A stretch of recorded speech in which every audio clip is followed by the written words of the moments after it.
Oi, oi, tudo bem por aí? Tudo tranquilo? Professor Antes Damasceno aqui com vocês, professor de linguagens, para a gente trabalhar aí, dar continuidade à Semana de Arte Moderna, agora de fato, dentro da primeira geração modernista, a geração de 1922. Então é importante lembrar aqui nesse minuto, né, de aula, nessa breve introdução, que se você ainda não viu essas aulas passadas, né, que a gente trabalhou nos vídeos, as atividades, é importante você não cair nessa aula aqui de paraquedas. Agora, se você já visitou lá as nossas aulas anteriores, você está, digamos assim, um tanto familiarizado com essa linguagem do movimento modernista, ou a linguagem que foi se consagrando, a proposta de arte que foi se consagrando durante o movimento modernista, beleza? Então, a aula de hoje é esse assunto aí, galera. Primeira geração, a geração de 1922. E aí, só para dar ênfase à questão da recapitulação, afinal, que conteúdos são esses que era importante você ter visto anteriormente, esse conhecimento prévio que é importante você já ter para poder estar aqui nessa aula. E é basicamente isso daí. Nossa aula de vanguardas de arte moderna, desde futurismo, cubismo, expressionismo, dadaísmo, surrealismo, algumas noções sobre a pintura impressionista, sobre a pintura realista, sobre abstracionismo. A gente viu algumas dessas noções. Então a gente viu, por exemplo, aí você tem algumas das principais pinturas que podem cair, né, da direita, né, da direita superior, né? Você tem aí esse quadro do Edvard Munch, né, Ansiedade, assim, muito parecido com o Grito, ou Desespero. São quadros do Edvard Munch que você vê ali predominando a linguagem expressionista. Então é importante que você tenha dominado esse conteúdo sobre vanguardas, como a gente viu nas aulas anteriores, né? E os demais aí, principalmente esse da parte esquerda e superior, que é Ismael Nery, um pintor paraense do estado do Pará, que ganhou fama mundial. E aí a gente vê ele influenciado pelo cubismo, né? Você vê um pouquinho de expressionismo, mas tem a feição humana, que é uma herança da preocupação expressionista, mas a estética cubista, né? As formas geométricas predominando aí e colocando o homem, que ele está ao mesmo tempo de frente, de lado, né? De perfil, e aí? Então, esse foi um dos conteúdos. Outro foi de 1902 a 1922, né? O pré-modernismo, principalmente esses 5 autores. Nós focamos em 4, que são os que mais recorrentes, obviamente, né? De Lima Barreto, Augusto dos Anjos, Euclides da Cunha, Monteiro Lobato.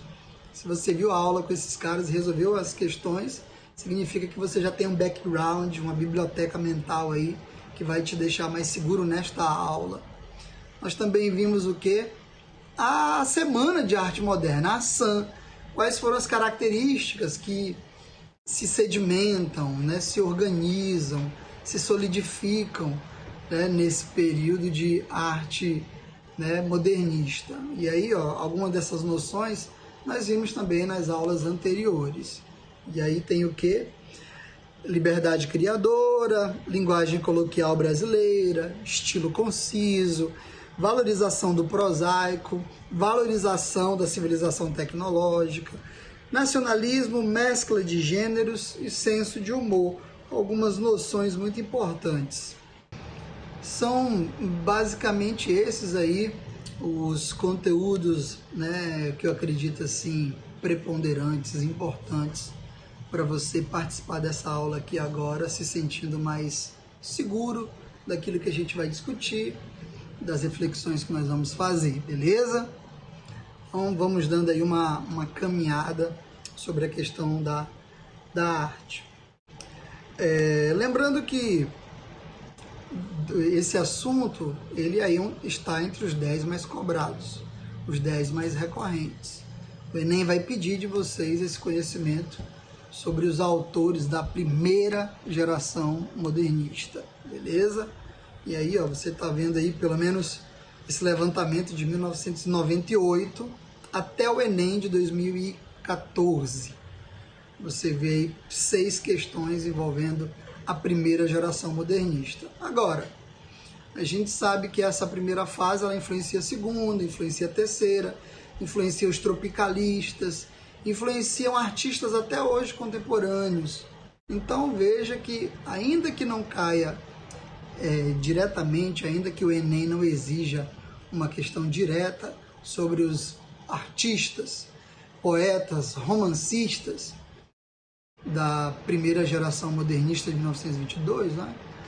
Ainda que não caia diretamente, o que esses caras pensaram para nós, né? Os escultores, os pintores também que participaram ali da Semana de Arte Moderna, a contribuição deles continua aí presente e ajuda, né, você se sentir mais seguro em outras questões que não só a da primeira geração modernista, beleza?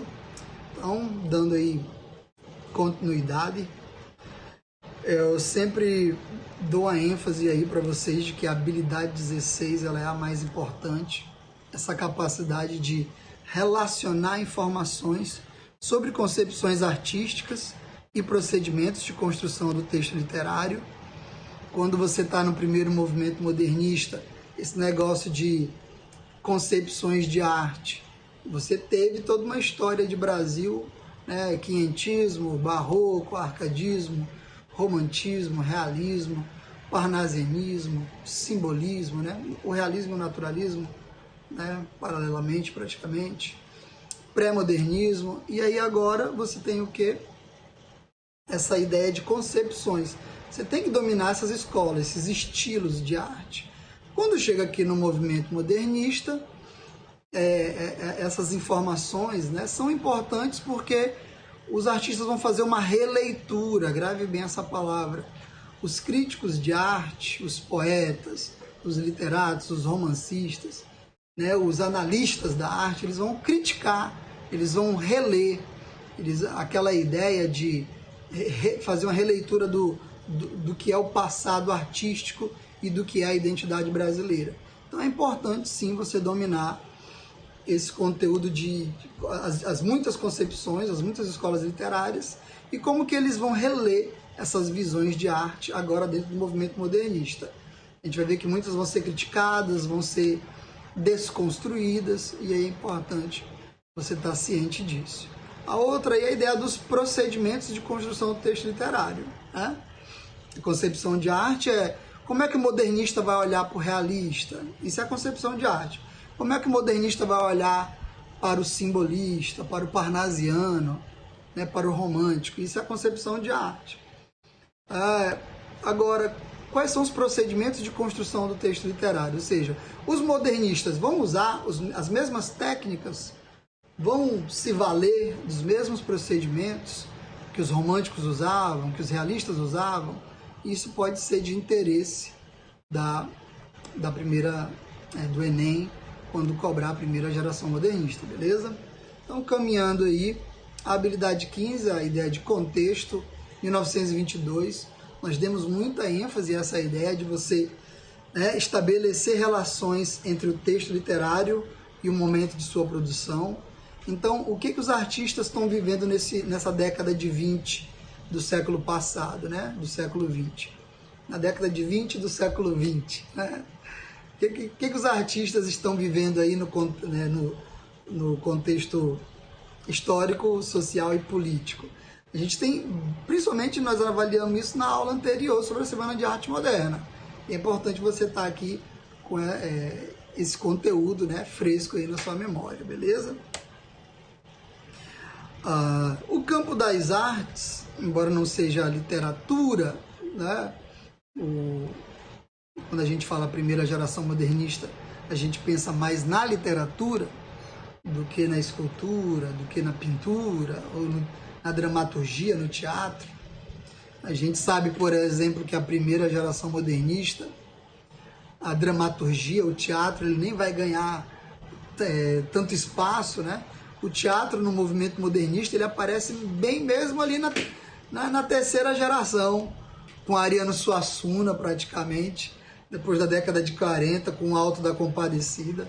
Aqui na primeira geração, o máximo que tem é o Rei da Vela. Então, olha só, o teatro ele não tem muito espaço nesse momento da primeira geração.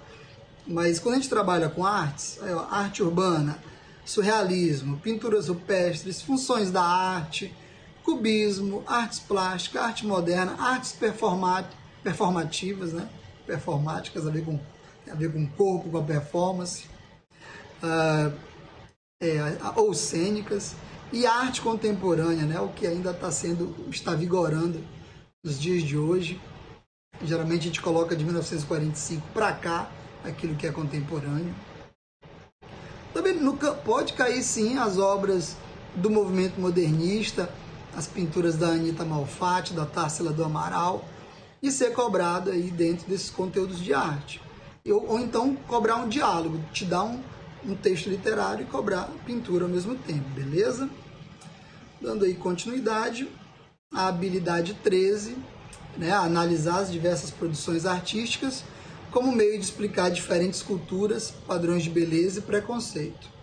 Então, se cai uma pintura e cai uma escultura, você tem que entender ali que cultura brasileira é essa que está ali expressa num quadro igual a Baporo, da Tarsila do Amaral. Tarsila, né? Enfim. Eu costumei falar Tarsila, gente, agora. Não é Tarsila? O que eu vou fazer? Acostumou, não? Já era. Ela não está aqui para reclamar. Então tu olha para um quadro da Tarsila do Amaral e qual é a cultura ali? Porque o texto, a habilidade cobra exatamente isso. Analisar as diversas produções artísticas. Então, pode cair uma escultura, pode cair uma pintura, uma performance, uma ilustração, uma montagem, uma colagem. E aí você tem que saber ali, né, que cultura é essa, que padrão de beleza ou que preconceitos existiam na época que essas artes surgiram, beleza? Então, a habilidade 13, a habilidade 12 são as funções da arte. A gente vai trabalhar em uma aula de arte específica as funções, função cognitiva, função catártica, função estética, função sociopolítica, né? As mais conhecidas, beleza? E aí, como eu acabei de falar, nós temos o quadro Abaporo, né? E uma frase do Martin Luther King.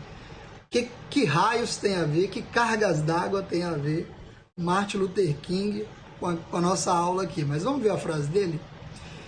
Mesmo as noites totalmente sem estrelas podem anunciar a aurora de uma grande realização. Então, o movimento modernista brasileiro, ele é a aurora de uma grande realização. Ele é o amanhecer de uma grande conquista no campo das artes. Eu sempre falo para meus alunos, você pode até esquecer tudo que eu lecionei durante a aula, mas não esqueça que os modernistas conquistaram para nós o direito permanente à pesquisa estética. Isso é uma das principais conquistas do movimento modernista, um dos principais legados até hoje. Hoje, em 2020, eu tenho o direito de fazer pesquisa estética. Eu posso, né, gostar do romantismo, ainda que as pessoas digam que o regionalismo lá de 1844, 1850 já está batido, já está sovado, já encheu o saco, é enfadonho, já estamos saturados com aquele tipo de romance. Mas não, eu tenho um direito permanente de fazer pesquisa estética. Eu posso pesquisar aquele romance da primeira metade do século XIX e trabalhar ainda hoje. Assim como eu posso tentar criar uma nova estética que dialogue mais de que crie procedimentos artísticos novos ou que defenda ideais diferenciados. Então, a gente é livre para isso. Essa ideia aí a frase do Martin Luther King, ela cabe nesta aula para fazer você refletir sobre isso. Que os artistas, 1922, 1930, 1945, eles vão ter aí uma espécie de direito permanente da pesquisa, né? e vão poder sempre gerar ideias novas, coisas novas, tá bom? Vamos caminhando. Para papá. E antes de continuar aqui, já que eu não explorei a primeira parte da frase aí, mesmo as noites totalmente sem estrelas. Na aula da Semana de Arte Moderna, eu li para vocês os trechos de como a imprensa reagiu na época, né, no mês de fevereiro ali, de 11 a 18 de fevereiro, como que a imprensa de 1922, como que os grandes jornais reagiram à arte produzida pelos poetas, pelos escultores, pelos literatos, pelos romancistas, pelos contistas, fabulistas, que participaram da Semana de Arte Moderna, ou até das pintoras como a Anitta e como a Tarsila, beleza? A gente viu isso na última aula. A gente fala aí mesmo as noites totalmente sem estrelas, porque o gosto do público da época era um gosto preconceituoso. As pessoas não receberam, né? Eu coloquei na sala de aula virtual alguns vídeos, né, algumas produções novelísticas que mostram como que as pessoas reagiram na época, mesmo tacando, né, querendo tacar tomate, aquela velha visão de quando o público não gosta, meter porrada ali, jogar a maneira de reagir violentamente, jogando coisas em cima do palco e dando vaias, né? Então isso também tem a ver com esse momento, beleza? Aqui de forma bem sintética, embora o foco hoje seja a primeira geração, de 1922 a 1930, ela é conhecida aí como geração a fase heróica, geração da irreverência. Fase heróica porque esses artistas que a gente vai ver na primeira geração, eles têm o papel de dar uma nova identidade artística e uma identidade, né, brasileira para o Brasil, né, para as pessoas. Então eles ganham essa ideia de que são heróis, são conquistadores. Eles vão aí, de certa forma... Por que a gente fala também de geração da irreverência? Porque eles não vão obedecer aos padrões tradicionalistas. É aí que mora a irreverência, né? Irreverência nada mais é do que você não se submeter, você constranger, você, né, não ser submisso à vontade do outro, né, daquilo que parece ser uma autoridade. E ali haviam pessoas que se achavam as grandes autoridades, os grandes mestres na arte. E aí os artistas modernistas vão querer criticar essas pessoas, atacar essas pessoas, beleza? Então também há a geração de 1930 a 1945 e a geração de 45. A segunda fase é a neorrealista e a de 45 a fase que a gente considera de pós-moderna, né, ou contemporânea. E aí serão as nossas próximas aulas. Beleza? Aqui tem algumas características já da primeira geração modernista. É o período mais radical do modernismo, caracterizado pelo menosprezo e destruição, rompimento com o passado e ideais, conjuntos de ideias ou reunião das ideias, é um ideário anárquico. O que tem a ver cada uma dessas características, né? Primeiro, quando a gente fala de menosprezo e destruição, é por isso que é o nome de geração da irreverência. Os artistas de 1922 ganham esse rótulo, né? Ganham essa fama, né? Essa denominação de irreverentes, exatamente por menosprezarem aquelas escolas literárias que estavam consagradas. Naquele contexto ali de 1920, principalmente o parnasianismo. Lembre-se que desde 1800 ali, e 82, né, com as obras de Olavo Bilac, de Alberto de Oliveira, de Raimundo Correia, a tríade parnasiana, os três grandes artistas parnasianos, eles se aproximaram muito da República, né? A República em 1889 tem lá Proclamação da República em 15 de novembro. E a gente vê que esses artistas parnasianos vão se tornar heróis. Mas como assim heróis? Né? Heróis em favor do padrão, da tradição da República. E aqui não, os caras vão menosprezar e destruir. Eles vão querer o quê? Romper com o passado. Então, não confunda a ideia de que o poeta parnasiano era visto como herói com esse momento aqui da primeira geração modernista, que é a fase heróica, a geração da irreverência. A gente fala heróica no outro sentido, né? Não que eles tinham que ser bem vistos pelo povo. O herói bem visto pelo povo é na visão do parnasiano, que se reúne ao Estado, à República. Aqui eles vão criticar, vão menosprezar, vão destruir os padrões de arte. Então vão ser uma outra visão de herói, né? Herói para essa arte moderna que quer pensar o Brasil de forma diferente, beleza? O rompimento com o passado é a ideia de você não seguir nem romantismo, nem realismo, nem naturalismo. Tem influências, né, do parnasianismo, do simbolismo, mas você não precisa se submeter aos procedimentos dessas escolas literárias. E ideais anárquicos, a ideia, se você quer trabalhar com a destruição da tradição, do academicismo, da arte cristalizada, você realmente tem que ser a ideia da anarquia. E aí vai ter a ideia da relativização.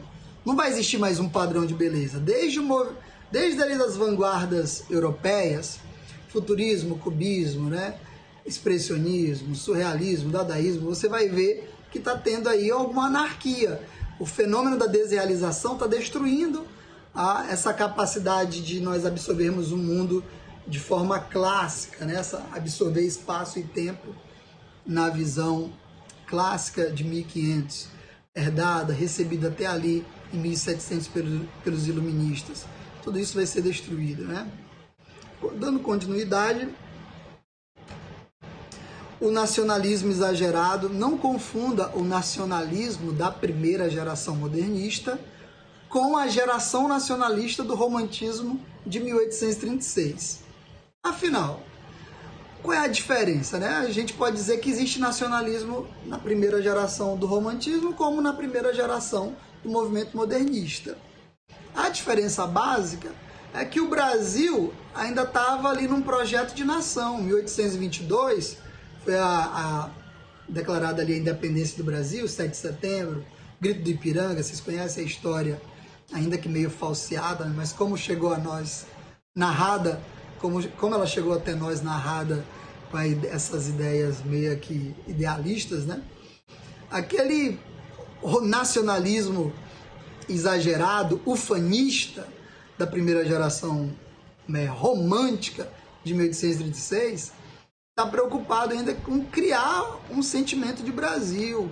É um primeiro projeto de nação, vai dar um herói para a gente, vai ensinar-nos a amar a nossa língua, vai valorizar ali certos ideais cavalheirescos, só que a gente importa o ideal cavalheiresco vinha da Idade Média, porque em Portugal a gente teve uma arte durante a Idade Média. O Brasil não teve arte na Idade Média, assim, né? Se a gente desconsiderar que antes de 1500, a arte que tinha aqui era a arte dos povos indígenas, dos povos aborígenes, os que eram os primeiros aqui da Terra, uma arte utilitária, né? O conhecimento do índio para fazer uma canoa, fazer uma flecha, esse conhecimento é considerado. Uma arte também relativamente estética, né? Uma linguagem de pintar o corpo. Você olhava para um Aimoré e olhava para um índio Timbira, era diferente a técnica usada para pintar o corpo e para significar se aquilo era um índio guerreiro, se era um índio sacerdote, enfim. Ali é um primeiro momento, esse nacionalismo é ufanista, é apaixonado, está propagandeando. Aqui, o nacionalismo exagerado de 1922 é para destruir essa visão idealizada da identidade nacional. Então, realmente é uma paixão pelo que o Brasil é de verdade. O Brasil é misturado, o Brasil é mestiço, é híbrido. O cara que mora lá no norte, né, já que os poetas ali são do sul, né, na primeira geração modernista, são principalmente do sul, a Semana de Arte Moderna acontece no Teatro de São Paulo. Então é óbvio que esse nacionalismo agora é para mostrar que o Nordeste também é Brasil, o Norte também é Brasil. É essa visão plural. A gente percebe que no romantismo tenta ali unificar, porque ainda está criando a ideia de independência artística e cultural, ainda está engatinhando. É um projeto ainda, mas tem também esse nacionalismo aqui. Primitivismo volta às origens. Não é mais aquele índio histórico, aquele índio folclórico deixado pra gente pelos românticos como Gonçalves Dias. Você vai ver agora um índio que tem, sim, características de um preguiçoso, é um anti-herói. A gente vai ver isso no Macunaíma. A gente vai ver na poesia Pau-Brasil, do Oswald de Andrade, um interesse de mostrar também o índio e os seus costumes, mostrando uma visão crítica de releitura, mostrando como que a metrópolis, os primeiros portugueses, eles foram aculturando o índio daqui. Então já vai ter uma visão crítica de releitura, mostrando que é uma pena, bati aqui na câmera, isso está acontecendo aqui, gente, durante a gravação da aula, é uma pena que na poesia Pau-Brasil, essa ideia do primitivismo, tem um poema do Oswald que ele vai dizer, olha, é uma pena que quando os portugueses chegaram no Brasil, eles vestiram o índio. Se eles chegassem, sei lá, num dia de sol, era o índio que teria tirado a roupa e deixado pelado os europeus, né? Os portugueses, os primeiros a colocarem os pés aqui para explorar a terra e tudo mais. Beleza? Então, a ideia do primitivismo é voltar não só a essas questões como a anta, qual é o símbolo da arte brasileira, vai ter a escola da anta, o que é uma evolução do movimento do grupo verde e amarelo, né? A gente viu isso na aula passada. O grupo Pau-Brasil, do Oswald de Andrade, do Mário de Andrade, vai receber críticas do grupo verde amarelista. Que tipo de crítica? Dizendo que esse grupo aqui, o Pau-Brasil, né, era muito afrancesado ainda, ficava imitando a Europa. E aí o que vai acontecer? Esse grupo do Oswald de Andrade, o grupo Pau-Brasil, vai evoluir para movimento antropófago, vai lançar a revista, né, da antropofagia, e o grupo verde amarelista vai evoluir para a escola da anta, lembrando que o grupo Pau-Brasil é mais marxista de esquerda e o grupo verde amarelista tem um nacionalismo mais puxado para a direita. Isso é muito importante, sendo que esses grupos conviviam numa época, essas mentalidades elas conviviam diferente da polarização que a gente enxerga hoje. Beleza? A segunda geração, embora a gente vai trabalhar nas próximas aulas, é importante a gente ver aqui algumas características. Deixa eu só retornar aqui, eu acabei pulando um detalhe. Vocês estão vendo que a seta, a primeira fase tem uma setinha para frente, né? Para dar a ideia de avançar, de romper com os padrões tradicionalistas e academicistas. Aqui você já vê uma setinha para cima.